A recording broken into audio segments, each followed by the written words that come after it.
Здравейте, аз съм Бобчето и ще правя Q&A. По-скоро на въпроси, които съм си задавала. Ако искате, можете да ми задавате въпроси долу в коментарите. Само да кажа, че това видео е за слушане, така че се отпуснете и нека да започнем. А всъщност някои въпроси са ми ги задавали моите авери. Въпрос номер 1. Защо реши Бобчето? Отговорът е толкова прост, колкото мен. Бобът е най-вкусното българско ястие и ни кара да пърдим. То като се замисля, пърденето е жизнен процес, така че не се подигравайте, ако някой пръдне в час, мили бобчета. Втори въпрос. Кой предмет ти е любим? Нямам такъв. Следващ въпрос. Как научи английски толкова бързо? Така е, необразовани същества. Ако и вие гледате Пепа прасето, ще научите английски.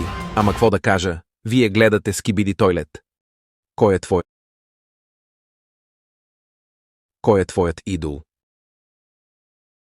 Беше мистер Бин, но за жалост ни съществува. Така че е кралски. Не знаете кой е кралски? Той е най-хубавият ютубър. Ей, ако не го гледате, ще ви изям червата докато спите.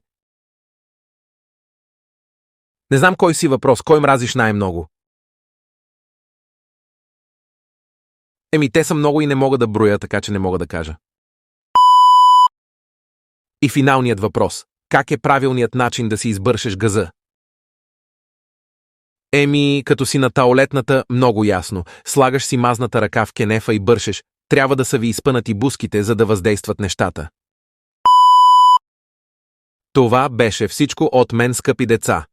Надявам се да ви е харесало моето клипче и напишете въпроси долу в коментарите. Чао, чао!